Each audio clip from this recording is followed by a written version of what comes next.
Hi, I'm Ashley. I'm Jen. And I'm Sarah. And we are Unabridged, the podcast where teachers take on books. Join us each week for bookish episodes and check out our website, unabridgedpod.com, where you can find lots of new bookish content every week. Find us on Instagram, Facebook, and Twitter at unabridgedpod and message us there or see our website to get plugged into the Unabridged community. You want opinions about books? We've got them.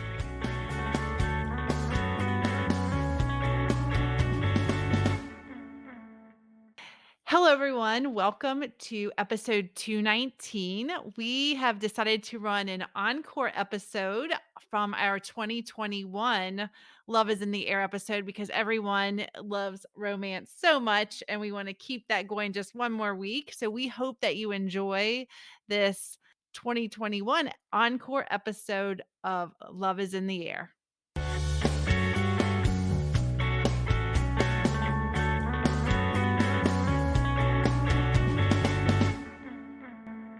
Hello, everyone. Welcome to Unabridged. Today we are doing episode 164. Wow, 164. We are on the latter half, almost to 200. Our episode today is Love is in the Air. So let's now get started with our bookish check-in. Jen, what are you reading? So I am reading Holly Black's The Queen of Nothing, which I'm really enjoying. I was trying to figure out how to talk about this because it's the third book in a trilogy. And the things that are happening at the very beginning are huge spoilers for book 2. So I just can't really tell you anything. But I will just say in general, it is a series that focuses on a girl named Jude. She is a twin. And they have an older sister named Vivi. And when they were children, I think the twins were 8, they were home with their parents. And this man came to their door and demanded to have his daughter, which turned out to be Vivi. He turned out to be a fairy. He murdered their parents and then took them all, because they were his obligation at that point, to fairyland. So Jude is a human who has been raised among the fairies, they are really brutal. They are really cruel to humans. They really look down on humans. And so she has basically spent her life trying to figure out how not to be tormented or killed by these people who are, or these beings that are immortal and really, really mean to her. But yeah, so it's a really interesting trilogy because I would say the characters are quite complex and sometimes they are not nice. And Jude herself makes some decisions that are quite selfish. And she's just a really complex character, which I enjoy. So I am anxious to see how Holly Black wraps up the trilogy. I will say I've come to really enjoy her work. I think she is great at world building and at creating these complex moral questions. I really liked her middle grade series that she wrote with Cassandra Clare that my son had us read. It starts with the Iron Trial. So yeah, I think she's just a really, really interesting fantasy author. But yeah, so that's Holly Black's The Queen of Nothing, which is book 3. Book 1 is The Cruel Prince. I always think it's interesting, like growing up and reading storybooks and about fairies, and the fairies are always kind and beautiful. And then once you become like young adult and you read books with fairies are always tricksters and very cruel. And, I don't know. I just think it's interesting that the way it changes. I do think that's really interesting. And I think some of it's that nature of immortality and what is power due to beings. And yeah, I think that the idea that it might make them cruel is probably about right. Anyway. Ashley, what are you reading? So I'm excited to be reading R. Eric Thomas's Here for It. This is one that was recommended to me by Sarah. And so I've been wanting to get to it. And also it is the selection I made for the Uncorked challenge. So we all have the Unabridged Pod challenge that we're doing together, but then we also chose our individual challenges. And the one that I chose for January, it's a truth bomb nonfiction book. And so this was a great fit for that because I think that Eric Thomas is really examining his own life, and also he's speaking to American society and making observations, really insightful commentary about the connections between the experiences he's had as an individual, as a Black gay man, and also as a person living in America. And so I think it's really fascinating. It's hilarious. Sarah had said that it was a good one because he is so brilliant and also funny. And so it's a really nice combination. And I think he really invites the reader into the essays. She spoke before about how it's broken into sections as essays. So a lot of times we've talked before on here that for people who don't read a lot of nonfiction, sometimes it's harder to get into that than it is one that has more of a narrative flow. But I feel like this one comes together in a narrative way and yet moves from essay to essay. So I'm still pretty early on in the book. And what I really loved early on is just his ability to tell a story and then make some insights that are larger than the story itself. And one of the things that really stood out to me early on is he talks about his experience going to a school where he was one of very few Black students. It was predominantly a Jewish population. And what I loved was he made a lot of comments about being in a bubble. And he pointed out how a lot of times now we think of bubbles as being really bad, but that there are good things about them. And so he made some really interesting insights about that, I thought, in the way that it is valuable to protect children when we can from some of the harder things. And so I thought that was really interesting. But then he gives an example of a situation that kind of popped the bubble for him and how that all played out. And so I just think, he does a really great job with that. And it's really interesting. I really want to read that one.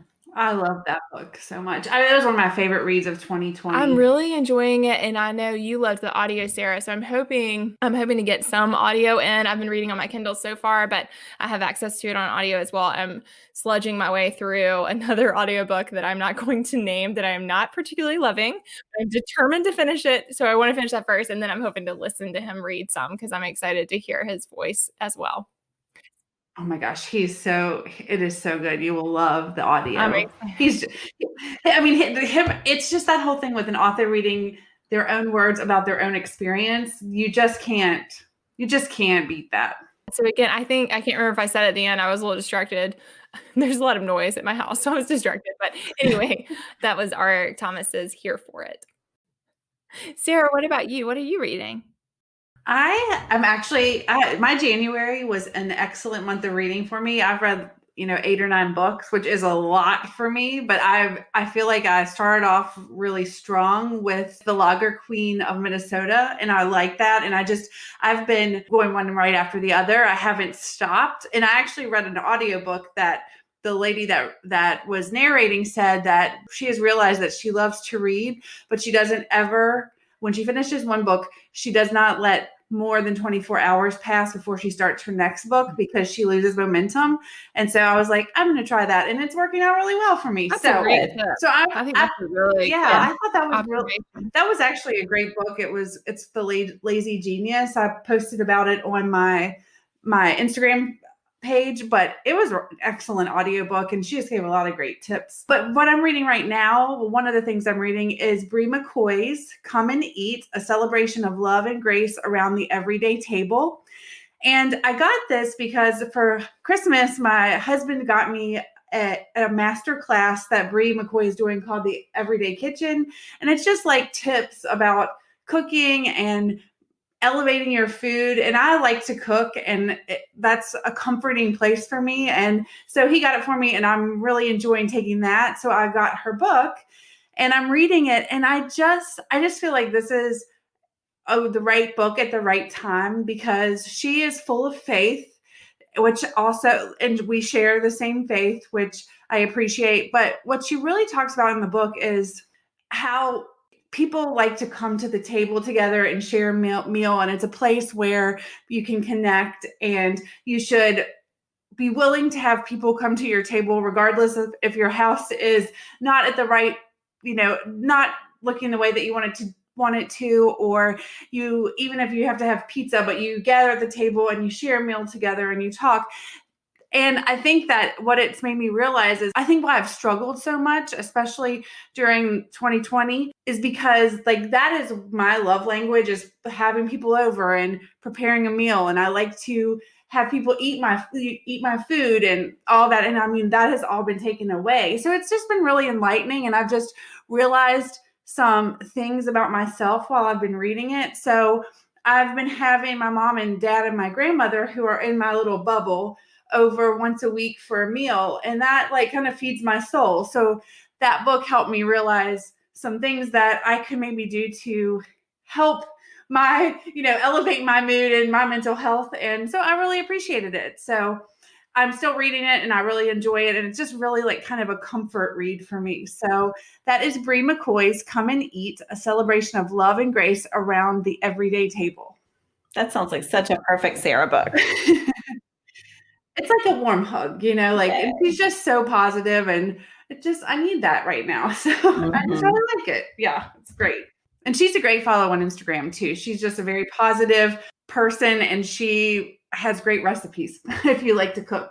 All right, so we are now going to move into our main topic, which is one of our recurring topics. So this is our Love is in the Air 2021 edition. Each of us are going to give a romance book pick.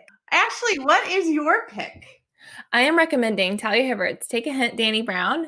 I talked about this one not too long ago on a bookish check-in, so this is a pretty fresh read for me. But I wanted to recommend it because I think Talia Hibbert is a brilliant author, and I plan to read more of her backlist. But also I wanted to share Dani Brown because Chloe Brown is the first in the series, but I don't think that you need to read them in that order. And I think Dani Brown is a great place to start with her writing. So this is about Danica Brown, who is a PhD student, and she's teaching classes at a university, and she's very dedicated to her work, and she feels like there's not a way to balance that with also being a good romantic partner. And so she's kind of trying to make peace with that. She's had some breakups that have resulted in her feeling like she needs to keep things casual with any partners, and that she just can't be successful in the romance department. And then it's also about Zaf Safir, and he is the security guard in the building where she teaches a lot of her classes, and they have this rapport where she brings him tea and he has a granola bar for her, and they are always attentive to each other, and they're good casual friends, but they don't really have anything beyond that relationship. And then early on in the book, and this is the part I remember describing this in the bookish check-in, just basically there is an encounter that results in him needing to help her get out of the building. And that is very well received on social media, that he swoops her up, and all of a sudden there is this social media sensation of this really sweet couple. But of course, they're not a couple. And so then they recognize that there are benefits for both of them to kind of capitalize on that situation and to play up the coupledom. And then things evolve from there. And I think there are a lot of things I really loved about it. I think one of the things I feel like Talia Hibbert does really well is looking at all parts of her characters. I think she paints these rich, vivid characters who are complex and who have a lot going on.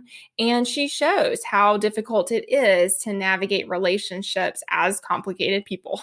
And I just really appreciate that about her. I think that she does that really well. And I thought that was true in Chloe Brown as well, that I just love the way she examines the connections between things like work life and relationships and how that can be problematic. And for Zaf, he has this whole backstory that I don't want to give any spoilers, but there are things in his past that really impact his present ability to be in a relationship. So both of them have some baggage that they're working through. And I think that both of them are just really admirable characters. I think that's part of what I really loved, is just that she is a great teacher. She is a great scholar. She's dedicated to her research, and she can work and work and work, and really is pursuing an academic pathway in her career that is really amazing.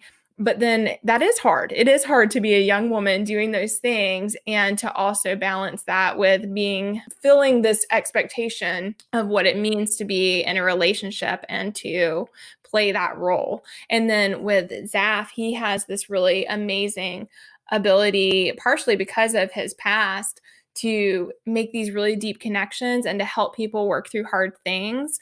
But it is uncomfortable for him, and it requires him to open up in order to make those connections possible. And that's hard. And so I just think that all of the problems in the book, I've talked about this before about romance, that I really need the problems to be real and not kind of fabricated. And I feel like she just does that so well with her stories, because they are complicated people. And there's nothing superficial about the problems that arise and the ways that those have to be worked through by the characters. And so all of that I think is great. So again, that's Talia Hibbert's Take a Hint, Dani Brown, and I think it is an amazing read.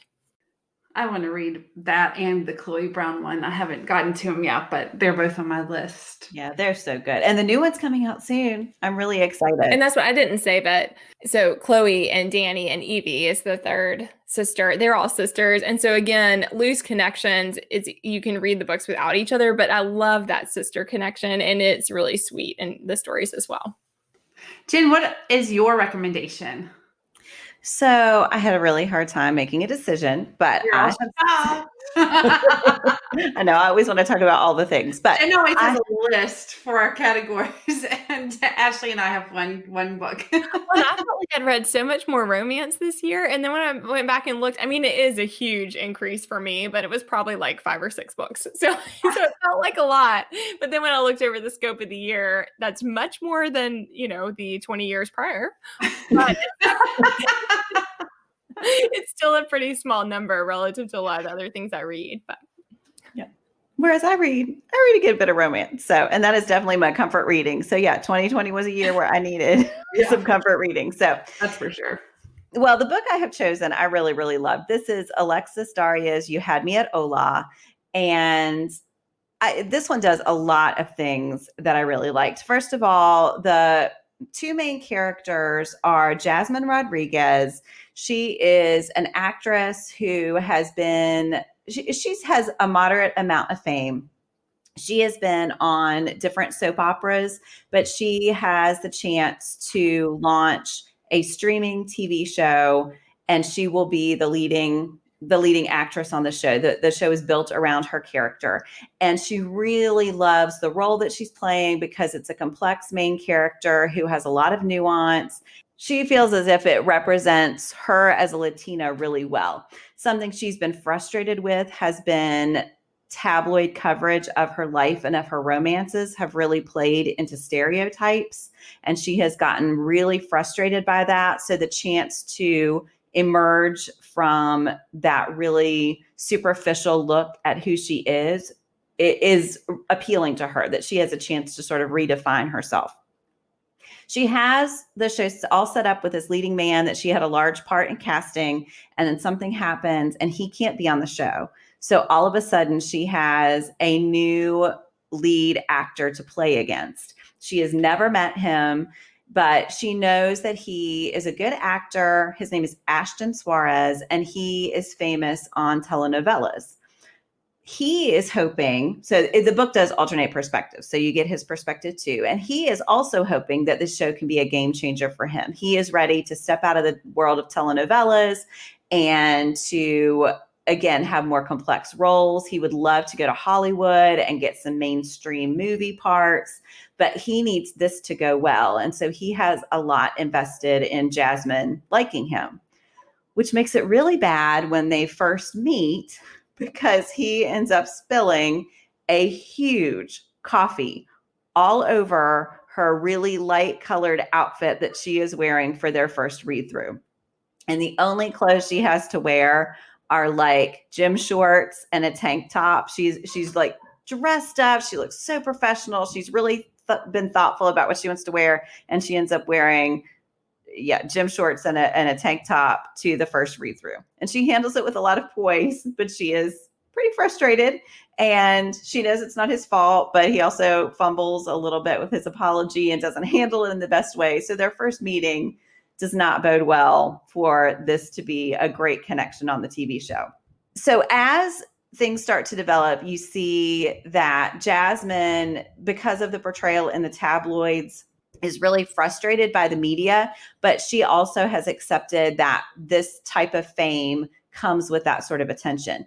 Ashton, however, wants to be super private and does not want any tabloid attention. So he goes out of his way not to go out with the rest of the cast when they go out in public because he doesn't want to be filmed. He doesn't want any pictures taken. And you find out eventually, this is a tiny spoiler, but it happens fairly early, that he has a son and he is very protective of his son and he doesn't want his son to get any media attention.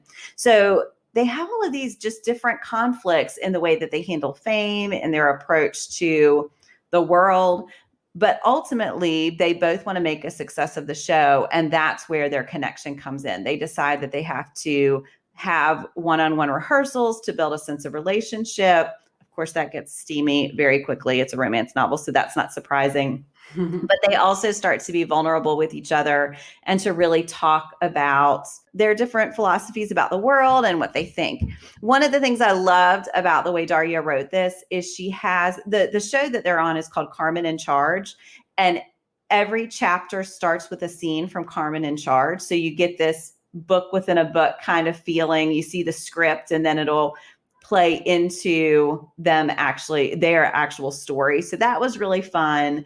And you get to meet these other characters. The characters in Carmen are great too. So you get this doubling up of all of these excellent nuanced characters who are really thoughtful about the way that they approach the world. So yeah, I really enjoyed this one, both because it's a lot of fun. There are some funny scenes. It's really steamy, but also I think behind it, it's considering some really important issues and some issues that we all need to think about a little bit more when we consider how the media is portraying different people. So that is Alexis Daria's You Had Me at Hola. She has another really fun series it's a show kind of like Dancing with the Stars, and the 3 different books each feature a different dancer from that show. So yeah, she's an author I've enjoyed in the past and will definitely continue to read. So that's Alexis Daria's You Had Me at Hola.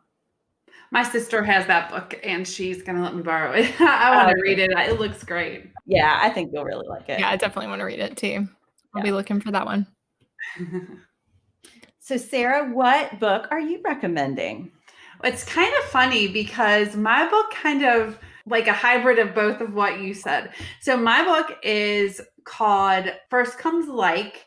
It is part of the Modern Love series by Alisha Ray. And this is actually the 3rd book, but like you were saying, Ashley, about the Brown Sisters trilogy, you don't need, I shouldn't really say trilogy, but the series, I should say, you don't really need to read them in order. But basically, the series is centered around 3 roommates, Katrina, Rhiannon, and Gia. And First Comes Like is centered around Gia, but then there are 2 other books called The Right Swipe and Girl Gone Viral that are centered around the other 2 roommates. It also kind of reminds me of Farrah Roshan's The Boyfriend Project and what she's going to be doing with that series. So like I said, this is First Comes Like, and it is about Gia, who is a Pakistani American who is a beauty influencer on a YouTube type situation. That's her job. She's an influencer. She has tons of followers and she makes makeup tutorials. And she lives in California and her family lives in New York. So one day, this man named Dev slides into her DMs on Instagram, and it turns out he is this international superstar who is from a very influential, wealthy Bollywood family from India. So she has some correspondence with him and she really, hits it off and they talk. Well, he leaves India to come to the United States to film a television series. And she wants to meet him because they've been talking and all of this. And he is very elusive and won't do it. So she decides to take it upon herself and go try to meet him at this industry party because she's an influencer, she's able to get into high profile parties. And when she walks up to him, he just doesn't know who she is. No. So as we say a lot, hijinks ensue from there. But I don't want to give any spoilers because there's a lot happening in this.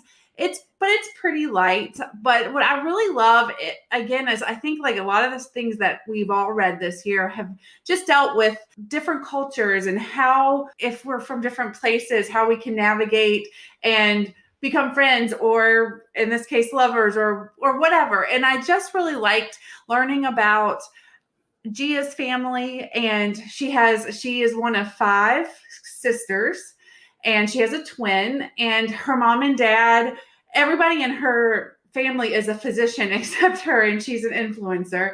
And then Dev's family is really influential, but they've had some tragedy, and it's a little bit fractured, and just learning, and like they come from different values, and just learning about both of their cultures and how they navigate once they start getting to know each other.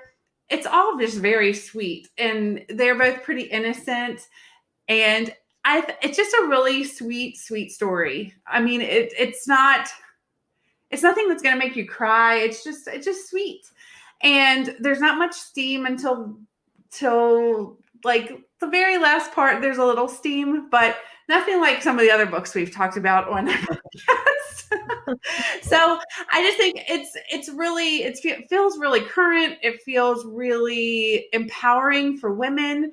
And I really like that Alisha Ray is talking about women in technology, and especially Gia. She is an influencer, but she's so successful, and she has all these dreams of having her own makeup line. And then her roommates, they create a dating app, and they are super smart. And all 3 of them they're just great examples of strong female characters, and they're from a diverse range of backgrounds. And I really appreciate all that. And I mean, it's just part of the story. And I just like that. I like normalizing women being powerful and in technology. And in this book, the women really shine. And I just really like that. And I love the relationship. I'm always here for the sister relationship. And I love the relationship between Gia and her sisters. It is just awesome. So I really liked it, and I would recommend you reading it.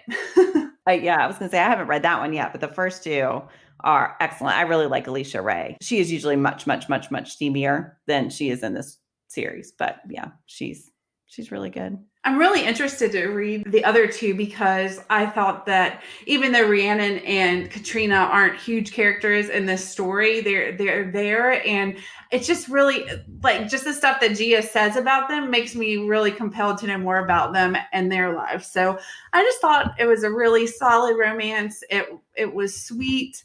It had a little bit of steam, and I just thought it was really solid. I liked it a lot. Yeah, I realized that. I always forget because I don't normally read romances, but I didn't say. But Hibbert's books are steamy, so there's some steam and Take a Hint, Dani Brown, and also in Chloe Brown. All 3 of these also would work for the Unabridged Pod Reading Challenge. So these would all qualify for our romance written by a woman of color. Yes. Okay, we are going to end this episode the way we end every episode. And today we are going to give me one most recent TV binge. Jen, you want to start us off?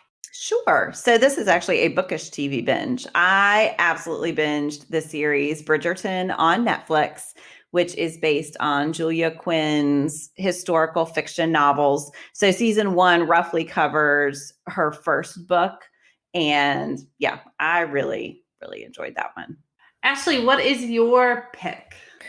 So one I'm really loving is Letterkenny. This one is a Canadian series, and it is set in the rural town of Letterkenny. And there are 5,000 people. At the very beginning, it says, this is Letterkenny. There are 5,000 people. These are their problems.